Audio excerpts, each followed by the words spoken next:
Welcome to MLC TV News Hour, reaching you live from the city of Lokoja, the Confluence State of Nigeria. I am Sherifa Mohammed. The headline: National Assembly transmits amended Electoral Act to President Muhammadu Buhari. Sokoto State Governor TAMBUWAL relaxes 24-hour curfew. Gunmen set ABLAZE court, local government secretariat in ANAMBRA. And National Football Federation names PASEIRO Super Eagles new coach. Now the news in detail. The National Assembly has transmitted the amended Electoral Act 2022 to the President Muhammadu Buhari for assent. It was learned on Sunday that the bill was transmitted to the presidency on Friday. Sources in the presidency and the National Assembly confirmed the transmission to journalists. A source in the presidency who spoke on the condition of anonymity as he had not been authorized to announce the development officially said, "Yes, it has been transmitted, but wait till Monday when it may be announced when the president will sign it." Another source in the National Assembly said it was transmitted on Friday. He needed to confirm it before saying anything. It was further learned that Buhari would sign the amendments ahead of primaries of political parties beginning next week.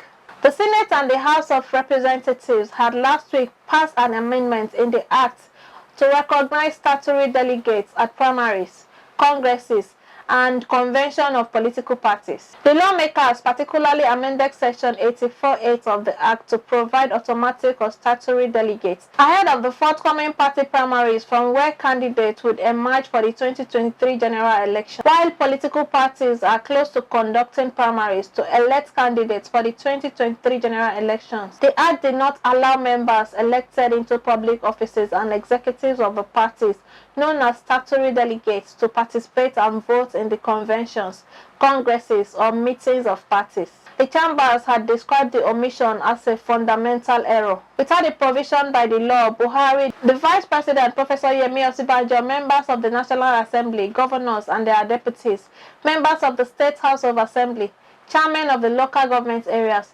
councillors, executives of political parties, amongst others, would have been de-enfranchised. The Executive Governor of Kogi State, His Excellency Yahaya Bello, represented by the MD, CEO of Kogi Enterprise Development Agency, KEDA, Rekia Onaivo, has flagged off the Kogi Cares COVID-19 Action Recovery and Economic Stimulus Resort Area 3 zonal sensitization across the 3 senatorial districts. The zonal sensitization took place in Aimbako, Kaba, and Okene respectively, while relevant stakeholders fully represented. The sensitization created massive awareness about the KG Cares project and intimated the business communities about the processes and criteria. KG Cares COVID-19 Action Recovery and Economic Stimulus Resort Area 3 is a state-level intervention that seeks to mitigate the local effects of the COVID-19 pandemic in Kogi State by supporting the recovery of local economic activities among micro and small enterprise. Declaring the sensitization open, the Secretary to the State Government, Dr. Folashade Ayoade, who was represented by her Senior Special Advisor on Administrative Matters, Ephraim Amurewaye, noted that the aim of the sensitization is to bring statewide awareness of the World Bank program that will help micro and small businesses stay in business.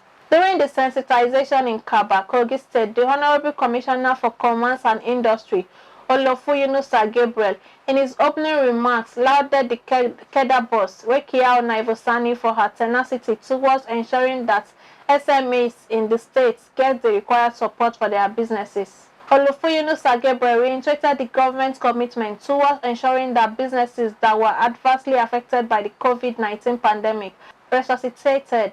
In their separate remarks, the State Cares Coordinating Unit Head, Sani Haruna, alongside his colleague, the Permanent Secretary, Ministry of Commerce and Industry, Pastor Ezekiel Shaibu, noted that the project Resort Area 3 is an emergency response for businesses impacted by the pandemic and ensure their continuity. Also speaking, the State Commissioner for Women Affairs and Social Development, Fatima Buba, commended the management of KEDA in Aimba, Kogi State for the grassroots sensitization. This, she noted, would help to capture more beneficiaries to achieve desired goal.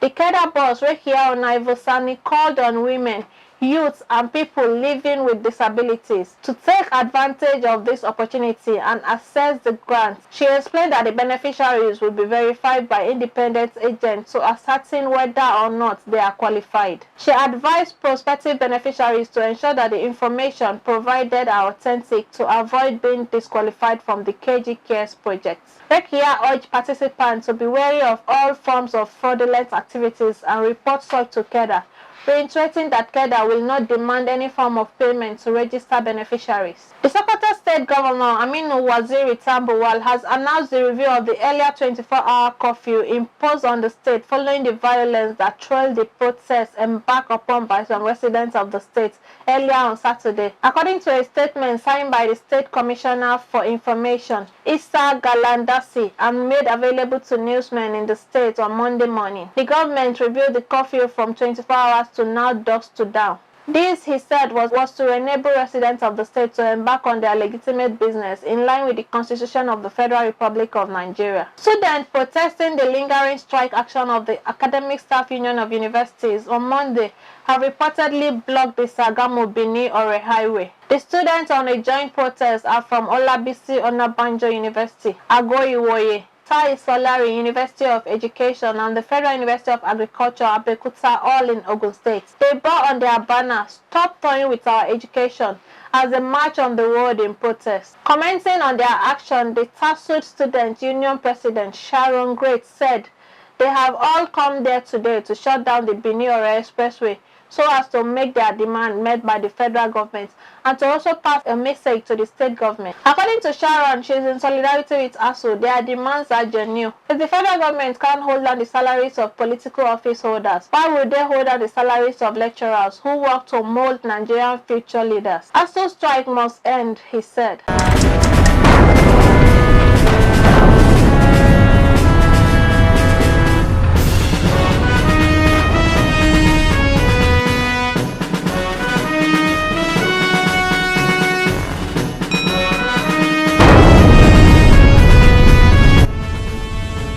Health is a human right, and it is government's responsibility to ensure that the right is realized. Over the past 5 years, Governor Yahaya Bello has recorded huge successes in healthcare infrastructure delivery and increase in the health workforce. He placed high priority on the healthcare sector, which is manifested in the conceptualization of the idea of GYB model hospitals, which have gone a long way to curb medical tourism in the state. The key achievements of Governor Yahaya Bello in the health sector includes establishment of a 300-bed world-class reference hospital in Okene, establishment of 2 new ultra-modern general hospitals in Eganyi, Ajaokuta local government area, and Gegu, Beki, Kogi local government area, establishment of teaching hospital complex, Prince Abubakar Audu University, Ayingba, construction and furnishing of nutrition house for acceleration nutrition results in Nigeria, establishment of public health emergency operations center, built and equipped for the coordination of emergency outbreaks response in the Ministry of Health, establishment of Confluence Center for Infectious Diseases, establishment of the Kogi State Health Insurance Agency. About 332 primary health care centers across all wards in Kogi State have been revitalized and 21 model PHC established. Recruitment of 2,424 health professionals across the state to fill the manpower gap in the health sector. Revitalization of Confluence Advanced Diagnostic and Imaging Center to improve accessibility to advanced laboratory radiodiagnostic investigations. His Excellency Yahaya Bello believes that a healthy population is a wealthy population. If he can revitalize Kogi State health sector, he will do so much better when given the opportunity. As the President, support Governor Yahaya Bello for President. Courtesy, Directorate of Media and Publicity, Yahya Bello Presidential Campaign Organization. And on politics, embattled People's Democratic Party governorship aspirant in Rivers State, Farah Dagogo, has again been remanded in the Port Harcourt Correctional Center by the High Court. Justice Chiwendu Nwogo remanded Dagogo, who was arraigned in court on Monday after listening to argument from defense and prosecution teams. This is the second time Dagogo would be remanded. Justice Nwogo adjourned till May 20, 2022 to rule on the motion and counter-motion moved by the legal teams involved in the matter. The Speaker, Kogi State House of Assembly, and a House of Representative aspirant for Kaba Bunu Ijumu Federal Constituency, Prince Matthew Kolawole, has promised to lobby federal government presence to his constituency if elected. Kolawole said this at the APC Secretariat in Lokoja. He said his ambition is to go to the House of Representatives to represent the good people of Ijumu to improve people's lives. If I have opportunity to represent our people, I automatically become a ranking member of the House of Representatives, not as a fresher. With the legislative experience I have, with the position I have occupied, it's an automatic ranking. And that will help me to lobby more for my people. Yes, the current occupant is from PDP. APC has never had it. But I know very sure that if I have the opportunity to be up there as an APC member and as APC at the Central, I hope I'll be able to facilitate a lot of dividend of democracy for my constituency. He said his wealth of experience at the State Assembly will strengthen him in his delivery. And you know, there was a time I was organizing, which I hope to continue again this year by the grace of God. Because of COVID pandemic, we stopped the school quiz competition, athletics competition in Kababunu. So we want to continue that as soon as we are through with our primary election. Kolawole promised to roll out a lot of empowerment programs that he has started, but only limited to Kababunu. I know every year I package what I call student relief. Under student relief, I have what I call scholarship, which I give to the indigent of Kababunu, and at the same time, we help parents who cannot afford to pay their children's school fees with a sum of 10 to 20,000 naira as more or less like a palliative, and we share this across all the schools in Kababunu. We give the one of Kaba to KDU, that's Kababunu Development Union, and we give the one of Bunu to BDA, which is Bunu Development Union. And I can equally tell you that every year I buy jam form, NECO, WAEC, and share to the indigent of Kaba, Bunu, Ijumu, because that is where I predominantly represent. And I equally extend this to some students across Kogi State who are in need of such. He said he has over 100 staff working for him before now, and that politics is all about changing the lives of others positively and not amassing words meant to develop the people. We'll go on a short break. We'll be right back.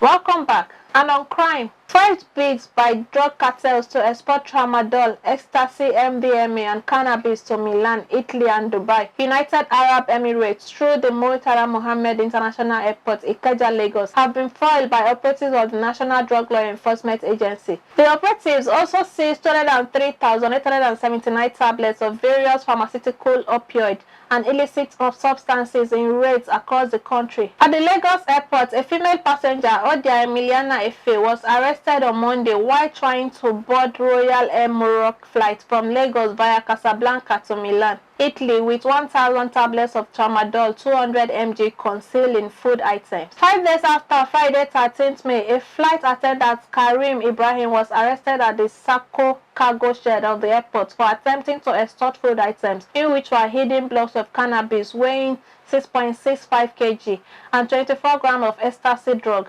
MDMA, to Dubai in UAE. In Abia, 3 trucks loaded with drugs coming from Lagos and Onitsha, Anambra, were intercepted in Abia State when properly searched in the presence of the owners on Wednesday, 11th May. 67,100 tablets capsules of tramadol and 12,650 ampules of petazocin, morphine, and dopamine were recovered. On the same day, NDLEA operatives in Kaduna arrested a notorious drug dealer, Shehu Kabiru, aka Danzaria, wanted by the Katsina command of the agency for jumping bail. Large quantities of assorted illicit drugs were recovered from him. Meanwhile, 5 members of a syndicate which conduct fake recruitment into security agencies have been arrested in coordinated operations in Zamfara, Kebbi, and Bauchi states. Leader of the gang, Yakubu Sani, was first arrested in Gusau, Zamfara state. His criminal gang issues fake NDLEA employment letters and identity cards to unsuspected members of the public for the sum of 400,000 per person.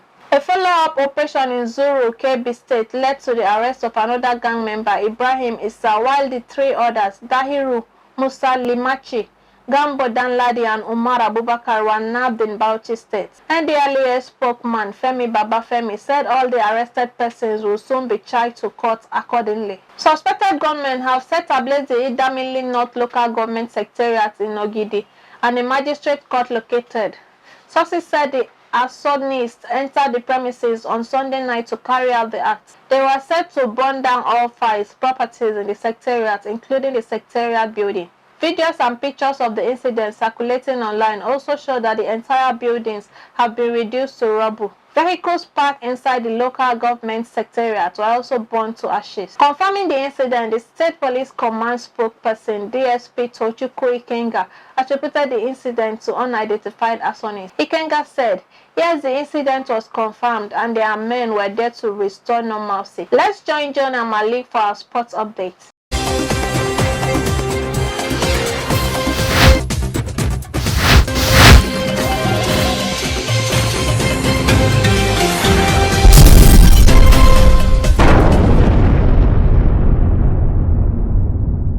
And on sports update, the Nigerian Football Federation on Sunday announced the appointment of Jose Santos PASEIRO as the new head coach of the senior men national team, Super Eagles. The appointment is with immediate effect, subject to signing of agreed terms between the NFF and PASEIRO, according to a statement by the NFF spokesperson Ademola Olajire. PASEIRO is expected to lead out the Super Eagles for the first time during the upcoming tour of the United States of America, during which the 3-time African champions will slug it out with Mexico and Ecuador teams in prestige friendlies. The Super Eagles will tangle with the L3 at the AT&T Stadium in Dallas, state of Texas, on Saturday, 28th May, before flying to New Jersey to confront Ecuador at the Red Bull Arena in Harrison on Thursday, 2nd May.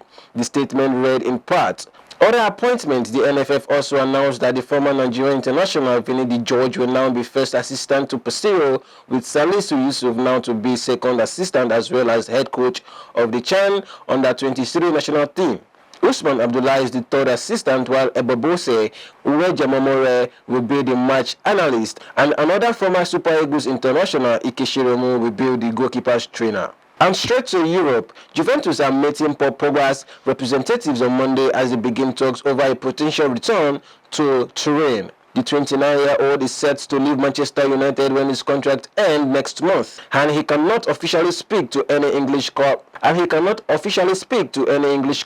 Until then, making him increasingly likely to move abroad. Juventus have made the first move by inviting its agent Rafael Pimentel for talks in Turin to understand the feasibility of a potential transfer. Pimenta, a Brazilian lawyer, is currently looking after Pogba's interests after his former agent Mino Raiola died in April. Real Madrid and Paris Saint-Germain retain an interest in signing Pogba, but a potential stay in the Premier League has not been ruled out. The French international would be open to a return to Turin, where he played between 2012 and 2016, and would reunite with former boss Max Allegri. Should the transfer materialize, it would be the second time the Italian giant have signed Pogba on a free transfer from United. And that's Sports Update on MLC TV. I am Malik Jonah reporting. Back to Akasta for more stories.